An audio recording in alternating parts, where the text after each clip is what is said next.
Thank you for joining us this morning. Now, let's get the show started. Last year, the federal government disclosed its plan to remove fuel subsidy in the second half of this year. Although the government has initiated a fact-finding process to determine the true state of affairs on the issues surrounding the removal, controversy looms on this particular subject. Now, we are going to discuss it with our panel, which is made up of Dr. Monday Ashibogu, who is the former PRO, Nigerian Association of Small and Medium Enterprises, NASME. Good morning. Good morning. And Mr. Olubenga Adeoye, a chartered accountant. Thank you. Good morning. Good morning. We're going to discuss with them and see if there are any alternatives to this. Let me just cut it to the quick straight away. Doctor, are there any alternatives? Well, it's amusing to discuss alternative to subsidy. Have there been subsidy in the first place? The answer is yes. Sorry, Prof. I I'm do not apologize. a professor. Let me start by asking you to actually tell us what subsidy is. We hear this word all the time. What is subsidy? Well, subsidy is it's a process which a system uses to cushion an effect for cost for products or services being rendered in the interest of the public. Mm-hmm. So in the case of the petroleum products, as early as the 70s, there was the need to fix our refineries. And in doing that, they also looked at the export cost. And they realized that, look, it is better to cushion this effect for Nigerians. After all, the product belongs to us. Mm-hmm. And over time, the intention was to have the capacity for local production that will meet the needs. But today, the subsidy is not internal, it's more external. So you're paying for the cost of import. You're paying for the cost of import. So you send crude products to some countries, they bring finished products for you at global prices. And you can't sell at that price to the average Nigerian on the street because you do not even have an explanation where you have 4 refineries that are not working and then you have to charge them to pay maybe say 400 naira per liter or 380 naira per liter. So you say, okay, fine, you know what? Government will take a particular cost for this and pay the importer.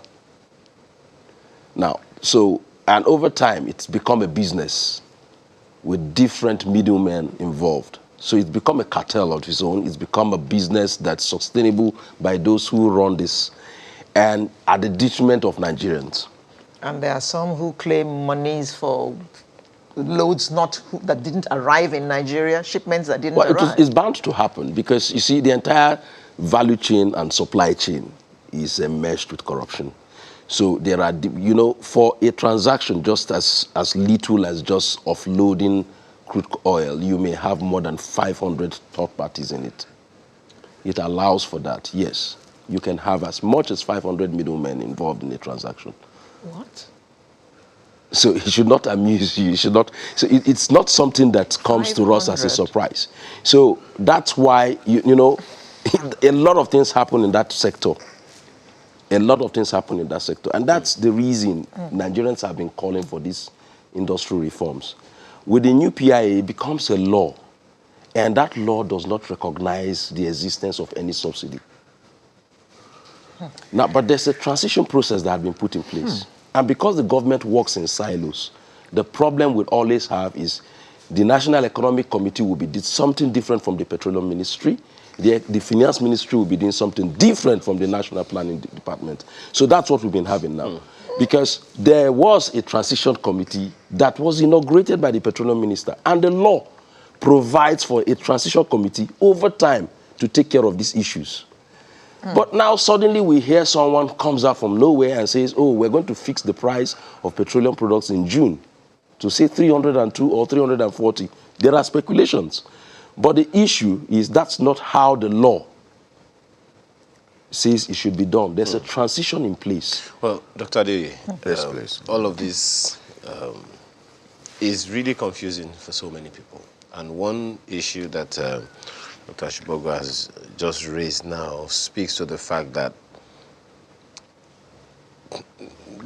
there is need for that handshake with government. We understand that on the one hand, the Minister of Finance says in 6 months, we're going to have to terminate that. That's all the provision that's been made in the budget.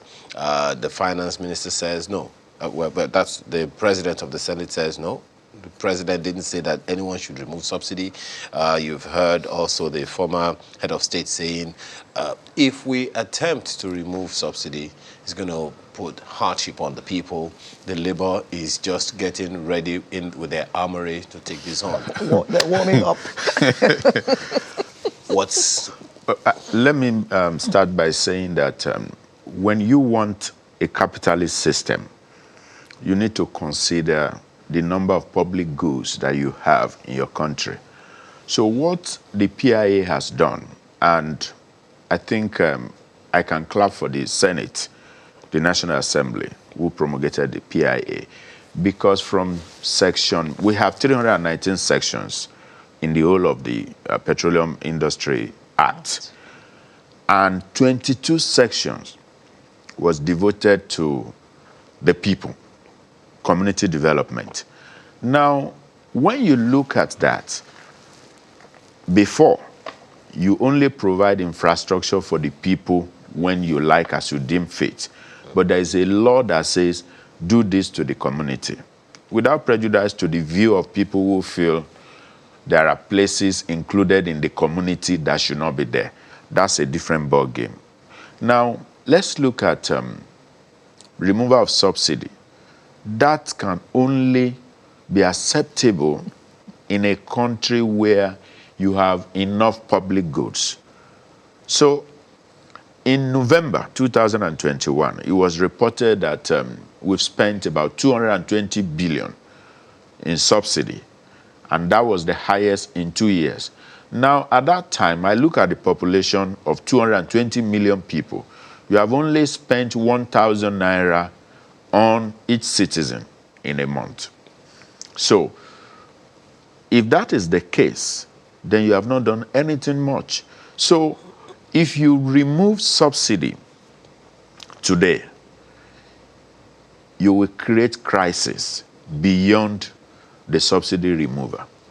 Because the whole expenditure, even if it gets to 300 billion a month, you'll be spending about 3.6 trillion in a year. And let's say we are about 300 million people. It's just 12,000 naira that you are spending on average Nigerian. Now, removing it will be like bringing world champions in wrestling and boxing into the ring to fight with somebody training under the bridge at Surulere or Atibara in Abeokuta. Now, for people like you, for some other people, some of us, we may not feel the heat so much, but you need to consider that woman. You talked about language and food and the rest this morning. Somebody grinding pepper. Mm-hmm. He relies on this PMS. Somebody grinding corn for pap, ogi, or beans for beans cake, akara. The small salon relies on this. Now, people who have fixed income, especially salary earners, how are they going to cope? Because as of today, we are around 165. People cannot cope. Now, the speculation that you had is not just an ordinary speculation, because the price differential in imported products account for increase in prices, no doubt about it. But the question to ask is, this subsidy we are paying on the consumption we claim to be 30 million litre a day, so 900 million litre in a month. We need to ask question, how did we arrive at our figures? Yeah. Which is the same question the President of the Senate is asking. I think I align with Mr. President, who said he did not tell anybody about removal of subsidy. But what the PIA is talking is that let's liberalize the system, let it be by the market forces. But in a country, you need to consider your people. So capitalist environment like the US and other countries in the West that we want to follow, that market determined situation, they have enough public goods. In Lagos here, all of you are stressed.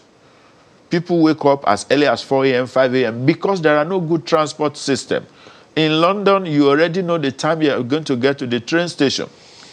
The other day, I saw a video that Sanwo-Olu was in Milwaukee, in Wisconsin, looking at trains. But I remember the learned son, Babatunde Fashola, also was at Canada at a time when he was governor.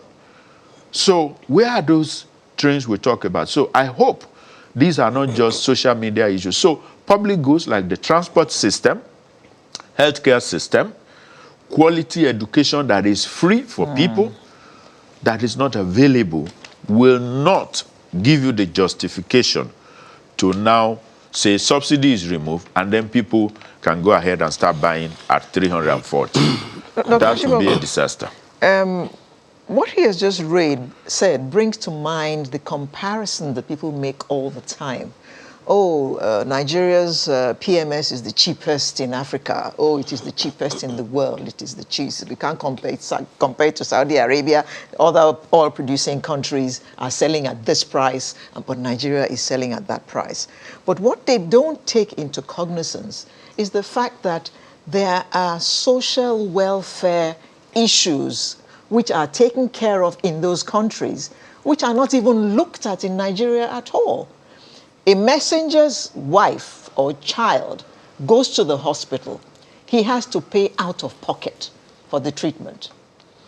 Even our security operatives do not get to ride on buses for free.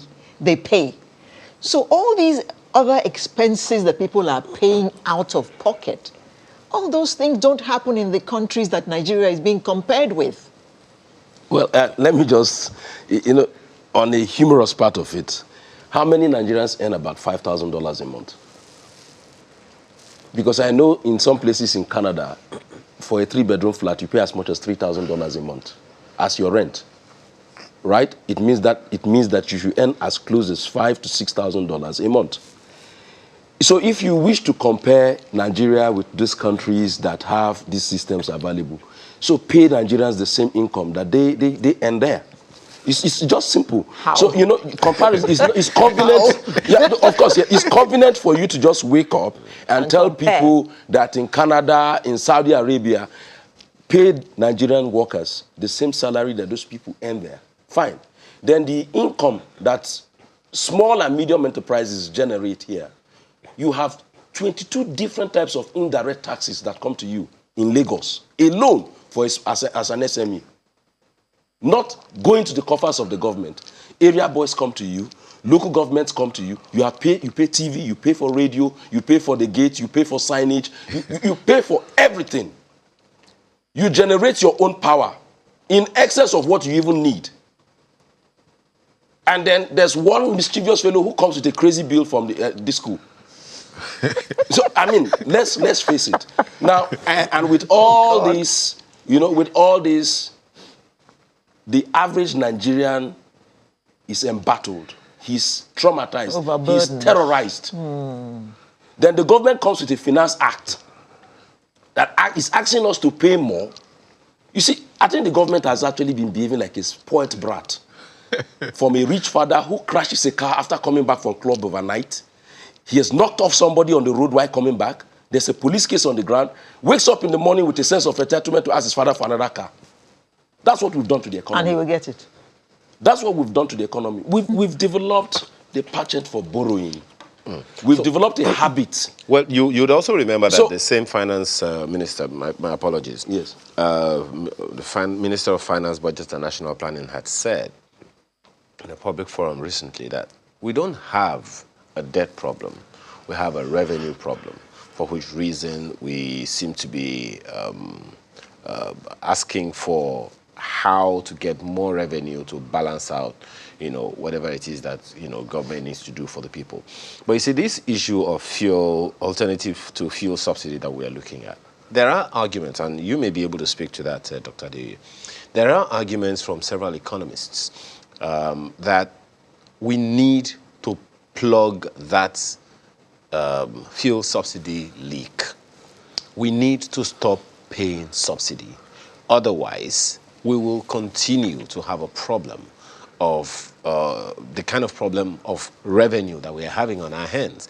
A situation where something in the region of, say, 80-90% of the revenue we generate goes into paying subsidy or what's it called, recurrent expenditure. It's definitely a problem that we cannot, continue to allow to happen. So, on the one hand, is that challenge of the subsidy that we pay.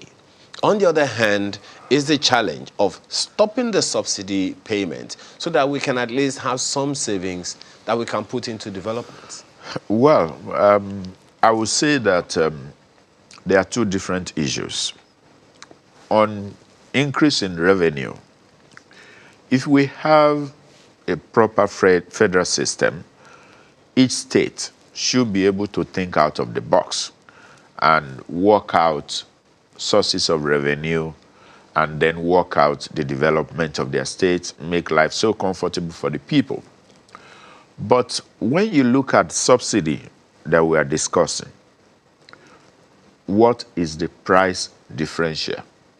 So let's be sure of what is the quantity of how many barrels of importation have you been able to do into the country to determine the subsidy amount itself. You recall there was a time that the former central bank governor was talking about the issues of some vessels get into Nigeria, nothing was discharged, and then documents surface at NNPC. Very soon there will be no NNPC anyway. With the PIA, there's a new company that will emerge. So cost, expenses of government is going to, wastages will be minimized because these entities will run to make profit. But like I said earlier, that what determines the intervention of government in any country is a function of what is available for the people. And so where there is no balance, so equitable distribution of public goods is what subsidy tend to address. So that we are in a country, I just got information that some states will not have electricity for some days, and you are aware that AMCON has taken over one particular IBDC or something. So people do not have electricity. Take note of that. People do not have good transport system that is simple, easy, and cheap. Because for other people, you just need a card, Oyster card. You go in, buses, and children going to school, they don't pay in their school uniform. So public goods that are not available, and there is no trust that if subsidy is stopped today, something will suddenly emerge. Now, infrastructure is not what you build in a day. As accountant, one of the things that you look at with their long-term projects, fixed assets, to build roads, rail lines, additional trains, is not going to happen immediately. Because even if you buy the train, where is the rail line that you are going to put it? Tade, you've raised an issue now of, on the one hand, long-term investment in infrastructure, and on the other hand, the fact that, look, the fuel subsidy is an issue. But the alternatives are not there. You just talked about the fact that with the IBDC, taking over, some states might be, not have access to electricity and all of that, which is supposed to be one of the alternatives, I would guess. But in the light of what you have just said now, then what are the options for the people? So the options is that, because he was mentioning that government is like a spoiled child, I do not believe that. We might look at things that have been done that make them to look like that. But I think we have a lot of intelligent people that are in government as of today. So we all need to sit down together and say, look, what is the impact, or what are the impacts of not paying subsidy of 200 or 300 billion a month, and then making more money available, in quote, to do other things. These other things that we want to do, what is the gestation period? How long are we going to do it? Are we really going to do it at all? But right now, there is something that people are getting. And so there's what we call transition.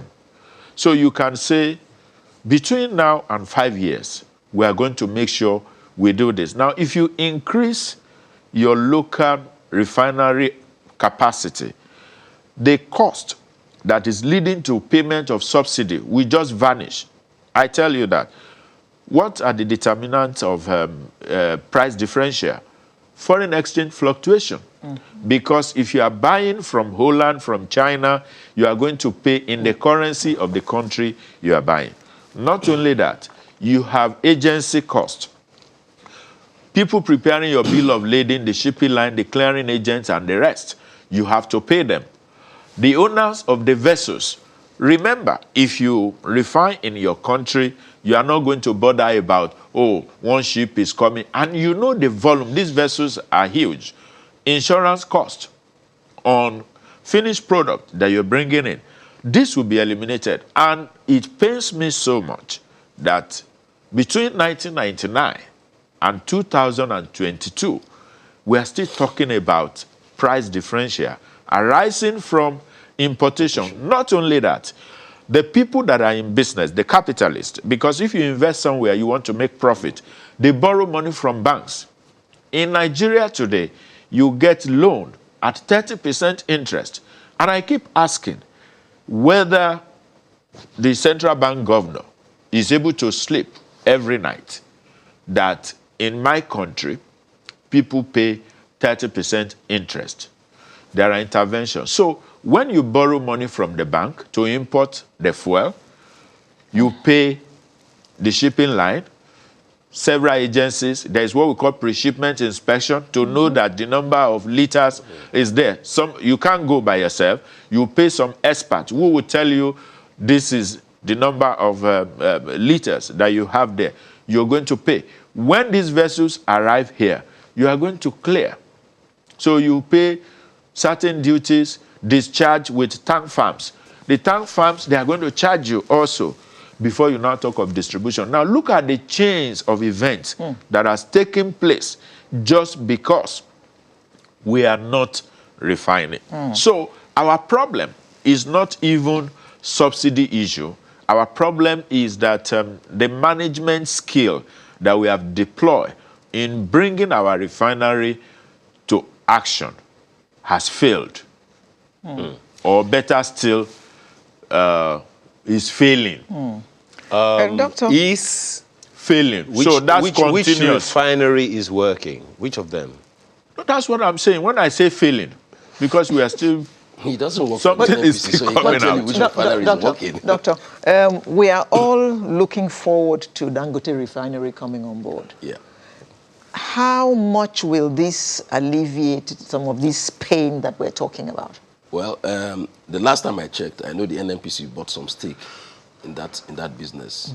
And the whole idea is to twist Dangote into producing for the local market. If I were Dangote, I would... But can one refinery produce for the local market? Well, the capacity of that refinery, it's also interesting to say that it can also reduce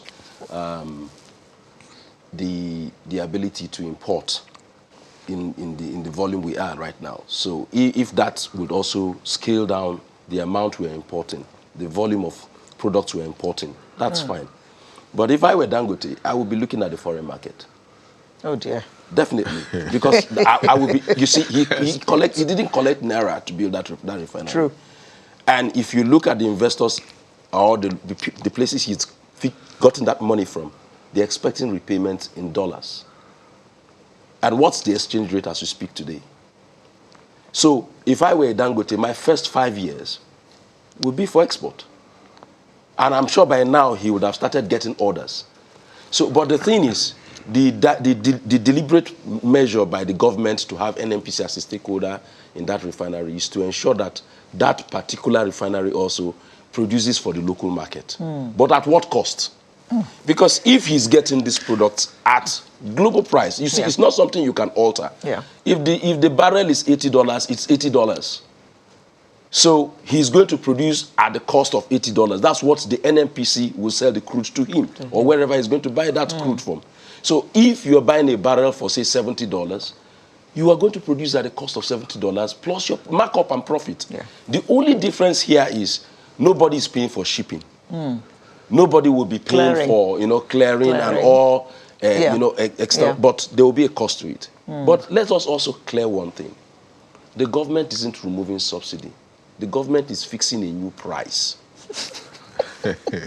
No, because see, if you need to remove subsidy, follow the PIA. It means that you will liberalize the market. Okay, now, so you're fixing price to accommodate shortfalls of your subsidy payment. Just a second. Because you will still fix price again. Just to say this, Dr. Shibogo, is that to say that we have already begun to execute the PIA in breach? No, we are just putting the cart before the horse. There's a transition process to this PIA. The Minister for Petroleum Resources, the Minister of State, inaugurated a committee for that. And part of the responsibility is in phases. You will take care of this. And the challenge is this. We have a budget of 2022, and there's the need to meet it up. There's a deficit position in that budget that needs to be accommodated. Subsidy is a killer in that process. So the government on its own is in a hurry to address that anomaly. So what you need to do is to fix a price that will reduce the cost of subsidy you're paying. So if I'm paying now at 162 at pump rate, right, and there's 200 billion the government needs to pay, if we take it to 304, perhaps the government may be paying about 20 billion or 30 billion. And then the states who are always going cap in hand at every end of month to get allocation will have more to go home with. And mind you, we're just before the election year. So there's a lot of cost involved. INEC will need money to prepare for the elections. All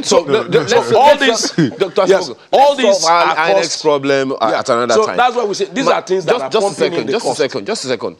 My concern here, for both of you doctors, I said doctors. Doctors. For both, my concern here is the alternative for the micro, small, and medium enterprises that you talked about earlier. What are the alternatives that they have? What are the chances that they have of surviving? You have told us on this platform once before that the average lifespan of a business, a small business in this country, is 5 years. 5 years.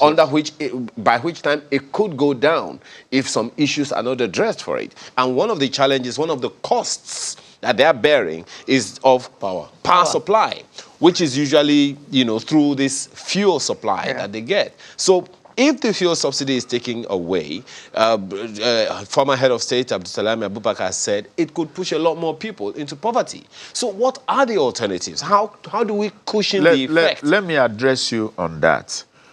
As at November, 220 billion simply means 2.2 billion, 2 trillion, 640 billion in a year. And I even said, let's assume we move to 300 billion a month. So it means in a year, you'll be talking about 3.6 trillion in a year. Now, the PIA, section 240, states that the settler will pay 3% to host community, 3% of their expenditure in the preceding year. Expenses. So what that section tried to address is a situation where cost is overstated. You understand? Operating cost. So because what could happen is that capitalists can come together and gang up against the people and say, look here, our cost of production is 300 and we are going to sell at 320. And if they agree, that will happen. Dr. Ade, but you are still speaking to capitalists. Speak to the small business. Yes, so what will happen is that because you are going to pay 3% of this expenditure, the room for increase in price when we begin to produce locally will not happen.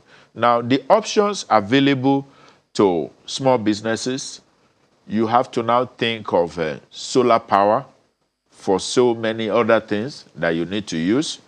Now, government has to now come and say, and again, we come back to subsidy again, because if you want to help the people, how many of that pepper grinder can afford a solar panel, can afford an inverter? But there was battery? that rural electrification program. There is a rural electrification agency. Isn't that Please don't humor us with that agency. Please don't so humor us with that agency. But they have reports that they are Ayo, so please it's do clear. not humor Nigerians. It's so clear to people. all of us, even you, Ayo, that as we speak, there is no alternative that we can point to.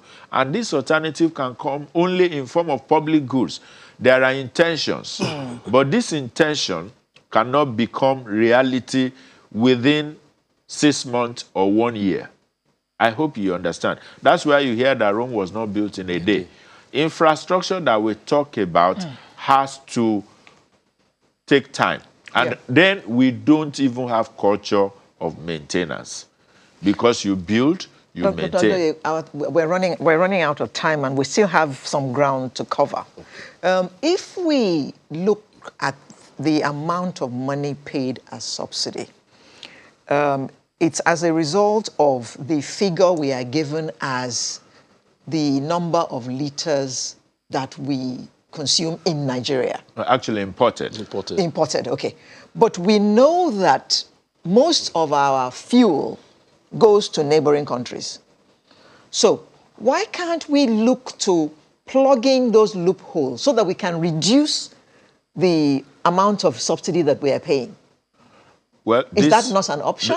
It's an option. Now, who are the agencies that are responsible for that? The customs, they are to man the border, the land borders. I think it is not difficult for government to do whatever they make up their mind to do. That's my belief. It is not difficult. Because PMS is not mosquito.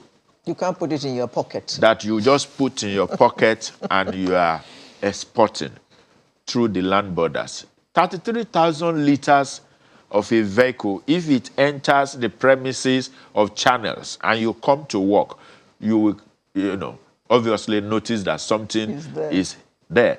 So I think if we are serious and we want to pay subsidy only on what we consume here, so we can't say people should not export. But if you want to export, then you forfeit subsidy. Is that right? Now, we first address the issue of making sure there is no scarcity. And so if you bring in whatever number of liters of PMS into the country, or diesel or other products, and you intend to import, we can allow you and say, they don't have in Republic of Benin, we need to supply them. Okay. We will allow you, but if your subsidy for the month is supposed to be 100 million naira, and what you have exported has subsidy of 40 million, we will not pay you that. These things are possible. Okay. Dr. Shibogo, I would like you to speak to not the capitalists that Dr. Adeye has been voting for all morning, but to those vulnerable publics, small businesses, micro businesses, small businesses. Well, maybe the medium enterprises can be able to bear some of these costs, on the one hand. And then the people, the average bus driver, truck pusher and all those things. Barber. What are their alternatives? Barbers, thank you. As we speak, even the large corporates are also feeling the pain. It's not about medium. It's a holistic issue, right? Across board, every business at the moment is challenged by one form of activity or the other. Mind you, we're trying to recover from the post-COVID activities. There were a series of interventions, including putting cash into the hands of businessmen and women by government, right? There've been also some form of, but the thing is, there will always be a ripple effect. There will always be a ripple effect. Our lives revolve around petroleum products. It's the truth. One, apart, there are two ways. One, we use it for our day-to-day activities. Then the other part is also the main revenue source for the government. And that's so why it's so that's where the painful, dilemma Doctor. is. Because the government now is in a dilemma of, okay, if we try to remove this, what do we need to do for the people? I've heard this also humorous concept of giving people 5,000 naira for the next 12 months. 6 months. Whether it's 6 or 12 or 1 year, I am still wondering. Because even when we did the conditional cash transfer of 25,000, there are stories around it that we've not been able to take care of. So the thing is, we must have a well-articulated program that can cater for the vulnerables. The vulnerables are not just, there are people who can't even afford to set up a pure water business with 2 sachets. These are the people we're talking about. And as we take on some very stringent economic measures, you are pushing more people towards that direction. So, and we should avoid a situation where we will have people coming on the streets as beggars because they can't even, all they need is just something that starts from hand to mouth. That's what we're looking at. You see, you need to, it's a very difficult situation right now because there's a dilemma. And it is also difficult because we have run completely out of time and we haven't even finished what we have to say.